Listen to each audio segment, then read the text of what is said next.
हो गया। हरे कृष्णा, राधे राधे। राधा जी की अंतिम विदाई और कृष्ण की टूटी बांसुरी।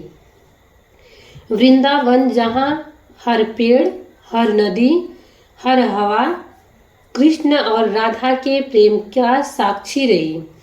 कभी यमुना किनारा था जहाँ बांसुरी की मधुर धुन सुनकर गोपियां भागी चली आती थी। राधा उस भीड़ में भी सबसे अलग चमकती थी। कृष्ण के लिए बांसुरी का हर स्वर राधा की मुस्कान था और राधा के लिए हर सांस कृष्ण की बांसुरी का संगीत। लेकिन हर समय के साथ बहुत कुछ बदल जाता है। महाभारत हो चुका था, द्वारका की नगरी बस चुकी थी, कृष्ण अब एक राजा थे और राधा वृंदावन में अपने प्रेम की यादों के साथ। राधा का तन अब कमजोर हो चुका था, उनके चेहरे की आभा पहले जैसी थी, मगर शरीर ने साथ देना छोड़ दिया था। रात को जब हवाएं चलती, वे यमुना किनारे दिनों को याद करती। कभी मन ही मन कह उठती, कृष्ण तुम भले ही राजमहलों में हो, लेकिन तुम्हारी धुन आज भी मेरे कानों में गूंजती है। जब तक यह धुन है मैं जीवित हूँ। लेकिन धीरे धीरे वह धुन भी मौन होने लगी। राधा समझ चुकी थी कि उनका समय आ गया है। एक दिन उन्होंने अपनी सखियों से कहा, मेरा अंत समीप है। मेरी अंतिम इच्छा यह है कि कृष्ण एक बार फिर मुझे अपनी बांसुरी का धुन सुनाए। जाकर उन्हें बुलाओ।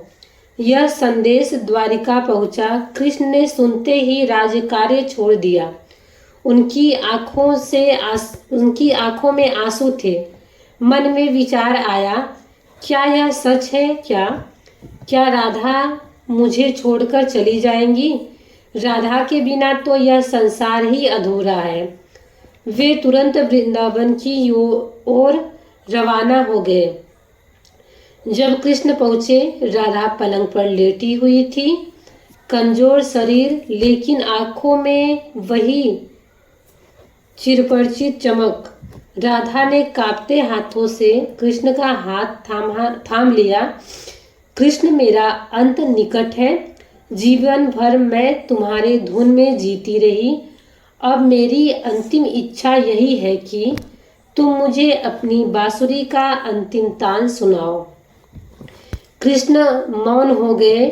उनकी आंखों में आंसू आ गए। कृष्ण ने बांसुरी उठाई और वही राग छेड़ा जिसे सुनते ही कभी पूरा वृंदावन नाच उठता था। जैसे जैसे धुन आगे बढ़ती, राधा की सांसें धीमी होती जाती। उनकी आंखें धीरे धीरे बंद हो रही थी, पर चेहरे पर मुस्कान थी। वह मुस्कान मानो कह रही थी कि कृष्ण अब मैं उसी धुन में सदा के लिए खो रही हूँ। कुछ ही क्षणों बाद राधा का शरीर निश्वास हो गया। कमरे में सन्नाटा छा गया। केवल बांसुरी की धुन गूंज रही थी। कृष्ण ने अपनी बांसुरी रोक दी। उन्होंने राधा का हाथ अपने हाथों में लिया और फूट फूट कर रोने लगे। उन्होंने कहा, राधे तुम्हारे बिना मेरा संगीत अधूरा है। यह बांसुरी तो केवल एक साधन थी, असली धुन तो तुम थी। तुम्हारे बिना यह बांसुरी भी अब व्यर्थ है। कृष्ण ने बांसुरी को होठों से लगाया और एक अंतिम स्वर बजाया। उस धुन में विरह था, वेदना थी और अमर प्रेम की गहराई थी। फिर उन्होंने बांसुरी को दोनों हाथों से तोड़ा और यमुना में प्रवाहित कर दिया। उस क्षण वृंदावन रो पड़ा। पंछियों ने गाना बंद कर दिया। वृक्षों की पत्तियां मौन हो गई। यमुना का जल धीमा बहने लगा। प्रकृति भी मानो कह रही थी, अब प्रेम की धुन मौन हो गई है। कहा जाता है कि उस दिन के बाद कृष्ण ने कभी बांसुरी नहीं बजाई, क्योंकि बांसुरी की हर धुन राधा थी और राधा के बिना बांसुरी केवल बांस का टुकड़ा रह गई। यह कथा शास्त्रों में नहीं मिलती, लेकिन लोक कथाओं में और भक्ति परंपराओं में अमर है। यह हमें सिखाती है कि सच्चा प्रेम शरीर के साथ नहीं मरता, वह आत्मा में बसकर अनंत हो जाता है। राधा और कृष्ण का प्रेम आज भी अमर है, क्योंकि वह प्रेम सांसारिक नहीं बल्कि आत्मिक था। तो आप सभी को ये राधा जी की स्टोरी कैसा लगा, प्लीज़ कमेंट सेक्शन में ज़रूर बताना।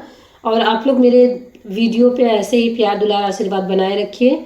मिलते हैं नेक्स्ट ब्लॉग में। और आप सभी को दिल से थैंक यू, आप सभी लोग मेरे ब्लॉग को बहुत सपोर्ट कर रहे हो, तो थैंक यू सो मच, दिल से थैंक यू। आप लोग यूं ही अपना प्यार दुलार आशीर्वाद बनाए रखिए। मिलते हैं नेक्स्ट ब्लॉग में, तब तक के लिए जय श्री राम, राधे राधे, हरे कृष्णा, राधे राधे।